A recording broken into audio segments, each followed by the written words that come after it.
सभी डीएलएड साथियों को मेरा नमस्कार। आप सभी का स्वागत है मेरे चैनल पर। और फ्रेंड्स, आज की इस वीडियो में डिस्कस करने वाले हैं UP DElEd second semester subject Hindi model paper. इस क्लास की जो टाइमिंग होती है रात के 10 बजे होती है। इसके पहले हम इंग्लिश की क्लासेस डिस्कस करते हैं, जो कि हम ग्रामर स्टार्ट करते हैं। तो फ्रेंड्स, अगर आप सभी ने वो वीडियोज़ नहीं देखा है तो सिंपल आप सभी को कमेंट्स बॉक्स या चैनल को विजिट कर लीजिए, आप सभी को वीडियो का लिंक मिल जाएगा। तो चलिए फ्रेंड्स, शुरू करते हैं। वीडियो को लाइक कर दीजिए और अपने फ्रेंड्स मित्रों को शेयर कर दीजिए, ताकि हर एक फ्रेंड प्रशिक्षु जो है जुड़ सके। ठीक है। और जो आपका हिंदी जो पेपर होता है यह 25 नंबर का होता है, जिसमें से आपको 12 नंबर लाना अनिवार्य होता है। 3 टाइप से क्वेश्चन पूछे जाते हैं, बहुविकल्पीय प्रश्न, अति लघु और लघु उत्तरीय। जो बहुविकल्पीय प्रश्न होता है वो 1-1 नंबर का होता है, यानी प्रति क्वेश्चन पे 1 नंबर दिया जाता है। और जो अति लघु होता है वो भी प्रति क्वेश्चन पे 1 नंबर, और जो लघु उत्तरीय होता है वो प्रति क्वेश्चन पे 2 नंबर दिया जाता है। इस तरीके से आपके 5 नंबर बहुविकल्पीय पे मिलते हैं। ठीक है। उसके बाद 6 नंबर जो है अति लघु पे, और 14 नंबर यानी 14 नंबर जो है वो लघु उत्तरीय पे मिलते हैं। तो इस तरीके से आप ऐड कर लीजिए। ठीक है। तो चलिए शुरू करते हैं, जिसमें सबसे पहला जो प्रश्न है कि रानी कीर्ति की कहानी के रचयिता कौन है, जो कि सबसे ज़्यादा महत्वपूर्ण क्वेश्चन है। रानी कीर्ति की कहानी के रचयिता जो है वो है इंसाह अल्लाह खां। ऑप्शन नंबर यहाँ पे सी बिल्कुल करेक्ट है। सेकंड जो क्वेश्चन है, कवि शब्द का स्त्रीलिंग है कवियत्री, कवित्री, कवियत्री, कवियत्री। तो फ्रेंड्स, यहाँ पर जो कवि शब्द का स्त्रीलिंग होगा क्या, हमने पहले भी डिस्कस किया था। ऑप्शन नंबर डी जो है कवियत्री जो है ये क्या है, कवि शब्द का स्त्रीलिंग है। ठीक है। यहाँ पे कवियत्री नहीं होगा, कवित्री नहीं होगा, कवियत्री नहीं होगा, यहाँ पे जो होता है कवियत्री। ठीक है, कवियत्री। तो यहाँ पे ऑप्शन नंबर डी बिल्कुल सही हो जाएगा। तीसरा प्रश्न है कि व्याकरण में वचन का सही अर्थ क्या होता है। तो व्याकरण में वचन का सही अर्थ होता है, यहाँ पर हो जाता है यानी संख्या। क्योंकि फ्रेंड्स, आपने पढ़ा होगा हिंदी में जो वचन होते हैं वो कितने होते हैं, 2। एक तो एक वचन होता है, दूसरा बहुवचन होता है। किसमें एक आप जैसे कि संस्कृत में पढ़ा है वचन, एक वचन, द्विवचन, बहुवचन, लेकिन हिंदी में 2 वचन होता है। क्लियर। यानी एक वचन और बहुवचन, यानी एक से ज़्यादा कोई व्यक्ति या 2 व्यक्ति रहेंगे तो उसको हम किस श्रेणी में रखेंगे, तो यहाँ पर आपका आंसर जो होगा वो होगा बहुवचन यानी प्लूरल। अब चलिए फोर्थ हम क्वेश्चन पढ़ते हैं, जिसमें अगला जो प्रश्न है कि अच्छाई, मानवता, बचपन किस संज्ञा के उदाहरण है, जातिवाचक, व्यक्तिवाचक। तो फ्रेंड्स, यहाँ पर जो राइट आंसर हो जाएगा अच्छाई हो गया, मानवता हो गया, बचपन हो गया, किस संज्ञा के उदाहरण है, तो यहाँ पर ऑप्शन नंबर सी बिल्कुल सही हो जाएगा, भाववाचक संज्ञा। ठीक है। जातिवाचक संज्ञा क्या होता है, जब किसी एक जाति जैसे कि लड़की, तो एक लड़कियों का एक जाति, जैसे बॉयज तो बॉयज का एक जाति। ठीक है। पिता तो एक पिता का जाति बताता है। तो ये सभी क्या होते हैं, जाति। क्लियर। अब देखिए फ्रेंड्स, यहाँ पे फिफ्थ प्रश्न है कि कौन सा परिमाण बोधक विशेषण है, कैसा, लाल, तिकोना, थोड़ा। तो यहाँ पर हमने जैसे आप सभी को पहले भी बताया था, परिमाण बोधक क्या होता है कि जिसकी हम नाप तोल कर सके। तो यहाँ पे कैसा थोड़ी ना होगा, लाल का हम नाप तोल थोड़ी ना कर सकते, तिकोना का भी नहीं कर सकते हो। यहाँ पर ऑप्शन नंबर डी हो जाएगा, थोड़ा। क्लियर। अब चलिए ये 5 नंबर क्वेश्चन पूरा खत्म होते हैं। अब यहाँ से अति लघु स्टार्ट होते हैं, जिसमें सबसे पहला प्रश्न है कि प्र उपसर्ग से बनने वाले 2 शब्द लिखिए। तो प्र उपसर्ग से प्रचार, प्रसार, प्रधान, प्रकार, ये सभी क्या है, प्र उपसर्ग से बनने वाले 2 शब्द। बहुत सारे ऐसे शब्द हैं। ठीक है। प्रक्रम हो जाता है। अगला देखिए 7 प्रश्न है कि प्रत्यय किसे कहते हैं, प्रत्यय की क्या परिभाषा होती है। तो प्रत्यय वे शब्दांश है जो किसी शब्द के अंत में लगाए जाते हैं और उपसर्ग के बाद एक नवीन अर्थ प्रकट करते हैं। जैसे लौकिक में कौन सा प्रत्यय लगा है, इक। मित्रता में कौन सा प्रत्यय लगा है, तो ता। प्रत्यय देखिए जो होते हैं 2 टाइप्स के होते हैं, एक तो कृदंत कृत्य प्रत्यय और दूसरा होता है तदित प्रत्यय। अगला देखिए 8वां जो प्रश्न है कि काल कितने प्रकार के होते हैं। तो काल के जो टाइप होते हैं, जिसमें हम आज जब इंग्लिश की क्लास डिस्कस किए थे तो उसमें हमने इंग्लिश में टेंसेस पढ़े थे, प्रेजेंट, फ्यूचर, पास्ट। तो उसी प्रकार से काल के कितने प्रकार होते हैं, तो वर्तमान काल, भूतकाल, भविष्यकाल। क्योंकि हिंदी में भी हमने इंग्लिश में जैसे पढ़ा था कि हर एक काल के 4 टाइप्स होते हैं, इसमें भी होता है, जैसे हमने भूतकाल में भी पढ़ा था। ठीक है। भूतकाल के बहुत सारे, पूर्ण भूतकाल, अपूर्ण भूतकाल, इस तरीके से हमने हिंदी में भी है। सो यहाँ पे काल के कितने प्रकार हैं, तो 3 प्रकार है। अगले देखिए प्रश्न 9वां की अनुकरण वाचन किसे कहते हैं। अनुकरण वाचन की क्या परिभाषा होती है। अनुकरण आप सभी को पता होता है कि आपने बाल विकास में पढ़ा भी होगा। ठीक है। अनुकरण वाचन का मतलब हो जाता है कि किसी के जो भी अगर एक व्यक्ति कुछ भी करता है उसी के नकल करना आप कह सकते हो।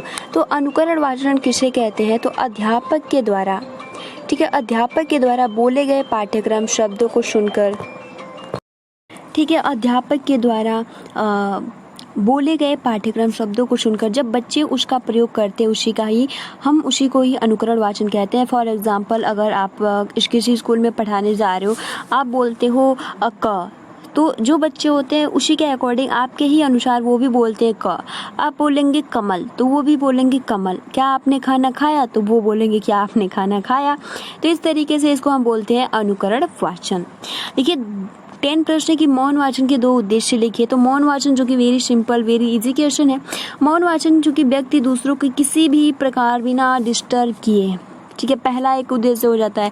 दूसरा, अगर आपको थोड़ा सा टाइम मिला है या आप कह सकते हो जब क्लास चलता है तो जब उसमें थोड़ा आप फ्री होते हो या थोड़ा सा आप सभी को टाइम मिलता है तो आप उस टाइम का सदुपयोग कर सकते हो। क्लियर? तो ये मौन वाचन के 2 उद्देश्य होते हैं, ठीक है।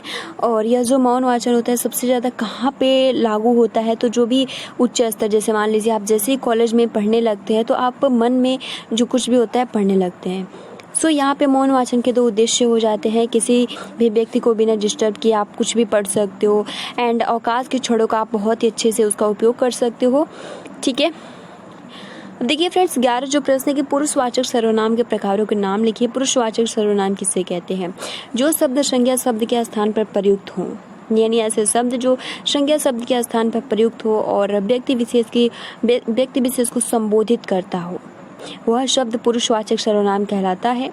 वक्ता श्रोता जिसके बारे में कहा जाता है, इनके लिए प्रयुक्त शब्द पुरुषवाचक सर्वनाम कहते हैं। फॉर एग्जाम्पल, पुरुषवाचक सर्वनाम के 3 प्रकार होते हैं। एक तो उत्तम पुरुष यानी बोलने वाला, जैसे मैं, हम, उसे क्या बोलते हैं? उत्तम पुरुष, यानी आप क्या हो? उत्तम हो। मध्यम पुरुष जिसे बोला जाए, तुम, आप। अन्य पुरुष किसी थर्ड पर्सन के लिए, यानी जैसे वह, वे, उसने, उन्होंने। तो ये क्या होता है? ये पुरुषवाचक के सर्वनाम के इतने सारे टाइप्स होते हैं। तो यहाँ पर पूरा अति लघु पूरा खत्म होता है, यानी आप कह सकते हो कि हमने 5 और 6 क्वेश्चन, यानी पूरा हमने 5 और 6 क्वेश्चन डिस्कस कर लिया, जिसमें 5 बहुविकल्पी और 6 अति लघु। अब चलिए 7 क्वेश्चन जो होता है लघु उत्तरीय का होता है, जो कि 2-2 नंबर के होते हैं। देखिए 12 प्रश्न गद्य और पद्य में अंतर बताइए, क्या डिफरेंट है? तो फ्रेंड्स आप सभी को पता है यहाँ पे पूरा इस तरीके से दिया है। क्या इसमें कितना लिखना है ये भी हम लोग डिस्कस करेंगे, लेकिन चलिए इसके बारे में हम थोड़ा सा जान लेते हैं कि दैनिक व्यवहार में गद्य का जो है बहुत ज़्यादा महत्वपूर्ण रोल होता है इसका।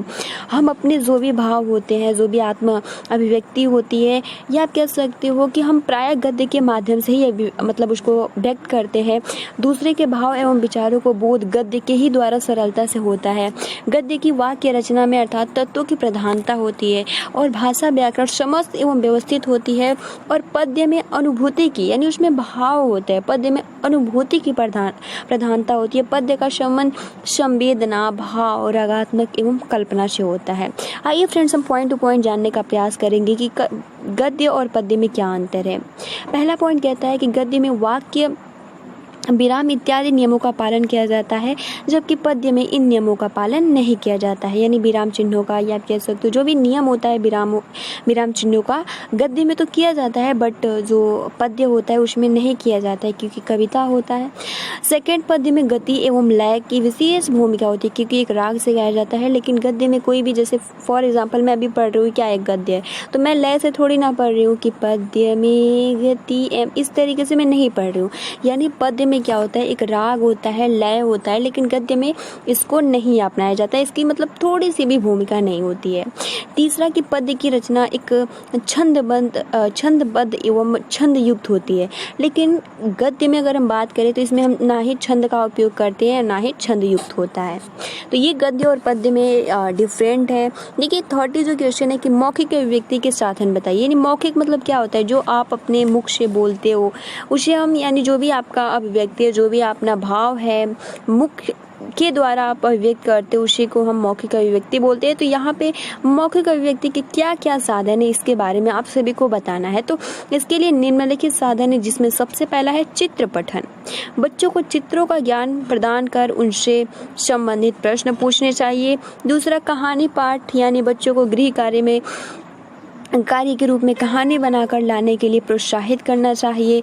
कविता पाठ द्वारा बच्चों को उच्चारण, अक्षर, अभिव्यक्ति तथा मस्तिष्क का विकास होता है। अभिनय तथा अनुसरण यानी बच्चों को अभिनय के लिए प्रेरित किया जाना चाहिए। बच्चों को जो भी उच्चारण है उसमें सुधार करने के लिए उन्हें प्रेरित करना चाहिए। वाद विवाद द्वारा मौखिक अभिव्यक्ति का विकास होता है। बच्चों की झिझक, जो भी हेजिटेशन होता है, वो बहुत ही ज़्यादा, या आप कह सकते हो बहुत ही आसानी के साथ ख़त्म हो जाता है। तो इसीलिए वाद विवाद, सेमिनार, जो भी स्पीच देने के लिए जब बुलाया जाता है, तो इसी झिझक के लिए, जो भी आपके हेजिटेशन होते हैं, इसको दूर करने के लिए आपको मंच पे बुलाया जाता है, ताकि आप किसी के सामने भी कुछ बोल सको। क्योंकि फ्रेंड्स, आपने देखा भी होगा कि बहुत सारे स्टूडेंट्स, या आप कह सकते हो बहुत सारे ऐसे व्यक्ति हैं, उनको आता तो बहुत कुछ है, लेकिन अगर हम कहें मंच पर आने के बाद वो क्या होता है ना, बहुत ज़्यादा डर या बहुत ज़्यादा झिझक, संकोच, या कहीं गलती ना हो जाए।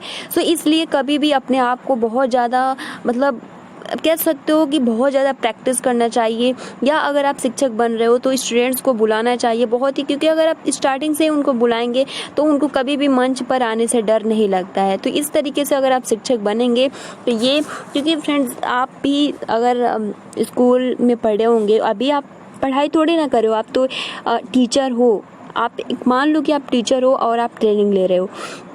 सो यहाँ पे मैं कह रही हूँ कि अगर आप मान लीजिए स्कूल में है, तो क्या होता है ना कि आपने बहुत टाइम ये सोचते होंगे कि काश घंटी लग जाए, मेरा टाइम ना आए, मैं वहाँ पे नहीं जाऊँ।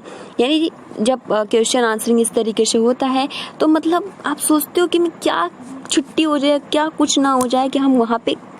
आई होप कि आपके साथ ऐसा ज़रूर हुआ होगा। सो आप कमेंट्स बॉक्स में लिख सकते हो। लेकिन अगर आप ऐसा शिक्षक बनेंगे तो जो भी बच्चे डरते हैं उनको प्रेरित कीजिए। अगर वो बहुत ज़्यादा डर रहे हैं तो आप उनको समझाइए कि मैं आपके ही जैसे, या आप कह सकते हो कि हम भी डरते थे, आपकी ही तरह थे।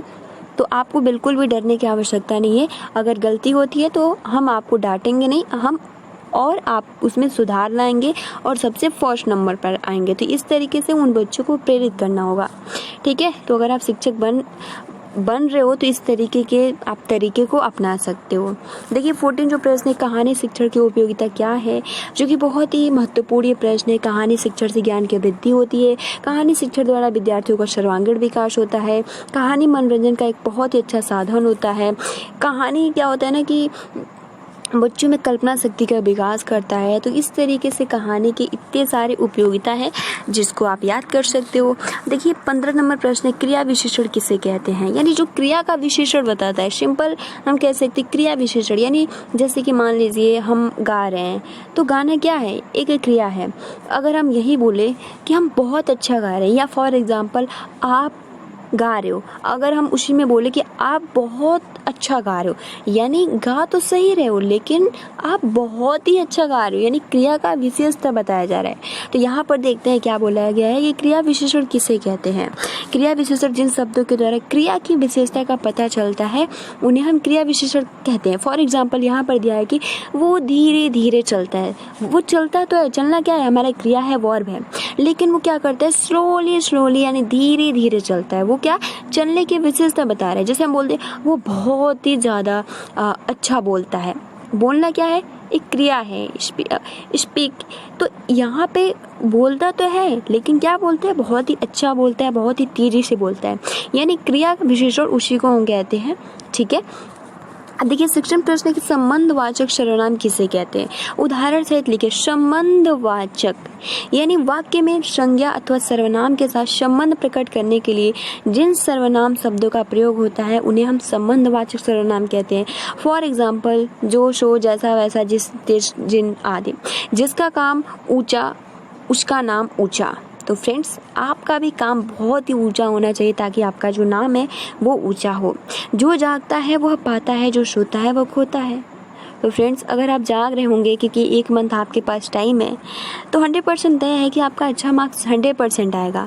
लेकिन जो प्रशिक्षु सो रहे होंगे कि कहेंगे यार छोड़ो बाद में पढ़ लेते हैं, तो वो अपने आप से क्या होता है ना, अपने आप से ये कहते हैं कि जिस दिन एग्ज़ाम होगा उस दिन पूरा रात पढ़ लूँगा पूरा, क्योंकि बहुत ज़्यादा सिलेबस तो है नहीं, लेकिन वो अपने आप को क्या करते हैं, बहुत बड़ी लापरवाही करते हैं। तो इसलिए आपको ऐसा नहीं करना है। आप नहीं जा सकते तो आप दिन में एक अपना टाइम टेबल बनाइए, लेकिन पढ़ना तो पड़ेगा ना। अब देखिए इन वाक्यों में जो जिसका संबंध वाचक क्या है, सर्वनाम है। अब देखिए फ्रेंड्स 17 प्रश्न है, बहुब्रीहि समास किसे कहते हैं, उदाहरण सहित स्पष्ट कीजिए। बहुब्रीहि समास, जिस समास में दोनों पदों के द्वारा तीसरे का बोध हो, दोनों पदों में कोई पद प्रधान न हो, उसे हम बहुब्रीहि समास कहते हैं। यह समास दोनों पदों में कोई पद प्रधान न हो, उसे हम क्या बोलते हैं, बहुब्रीहि समास। संज्ञा तथा विशेषण आपने देखा भी होगा, बहुब्रीहि हमेशा देवताओं के नाम जैसे आता है, तो इस तरीके से आप याद कर सकते हो। जैसे नीलकंठ, नीला है कंठ जिसका अर्थात शिव जी, लंबोदर लंबा है जिसका उदर अर्थात गणेश। लास्ट आज का क्वेश्चन है, उपसर्ग तथा प्रत्यय में अंतर स्पष्ट कीजिए। तो उपसर्ग की जो परिभाषा होती है, जो वो किसी भी शब्द के यानी स्टार्टिंग में शुरू में जुड़ के क्या करता है कि उसका नवीन अर्थ ला देता है, और प्रत्यय क्या होता है लास्ट में जुड़कर उसका एक नया अर्थ निकलता है। जैसे अप में अगर हम व्यय जोड़ेंगे तो अपव्यय, मान में अप जोड़ते हैं तो अपमान, अपवाद, अनुगामी, रागी, अनुरागी, अनुवाद, अवतार, अवगुण, अभिमान, अभ्युदय, आजन्म, आगमन, कुसंग, कुमार्ग, दूर, ये सभी क्या है, उपसर्ग हैं। फॉर एग्जाम्पल अगर हम प्रत्यय की बात करें तो जो शब्दांश सार्थक शब्दों के अंत में जुड़कर एक विशेष अर्थ प्रकट करते हैं, प्रत्यय कहलाते हैं। जैसे मित्र में ता प्रत्यय जोड़ने पर मित्रता, धन में धनवान प्रत्यय जोड़ने से धनवान बनता है। प्रत्यय के दो प्रकार होते हैं, एक तो कृदंत और दूसरा जो होता है तदित।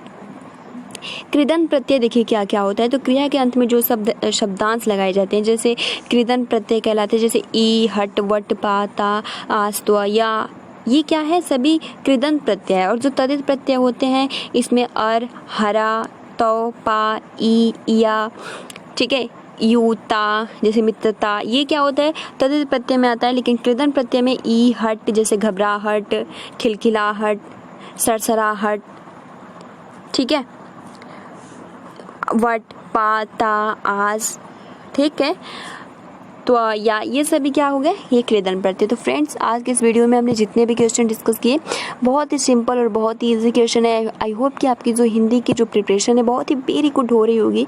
सो फ्रेंड्स आज के लिए इतना ही, वीडियो को लाइक कर दीजिए और अपने फ्रेंड्स मित्रों को शेयर कर दीजिए, ठीक है। तो लास्ट में यही कहना चाहेंगे कि जो आप अपना प्रिपरेशन है बहुत ही अच्छे ढंग से कीजिएगा, ताकि आपका जो मार्क्स है बहुत ही अच्छा आए और आपके घर वाले, आपके माता, आपके भाई बहन आप पे बहुत ज़्यादा क्या करें, गर्व करें कि हमारा भाई, हमारा बेटा, हमारी बहन इतना ज़्यादा मार्क्स लाई है, ठीक है। और आपका टेट, सुपर टेट वो भी क्लियर हो जाएगा और आप भी जल्द ही शिक्षक बनेंगे फ्रेंड्स। तो हमारी तो यही इच्छा है और हमारी इच्छा जल्द पूरी हो। सो फ्रेंड्स आप सभी को मेरी तरफ से good night, have a sweet dreams. मिलते हैं कल सुबह 8 बजे वर्तमान भारतीय समाज, जो कि हम बिल्कुल शुरुआत से डिस्कस कर रहे हैं, ठीक है। तो ज़्यादा से ज़्यादा वीडियो को शेयर करें ताकि हर एक प्रशिक्षु जुड़ सके। Thanks for watching. Take care and best of luck.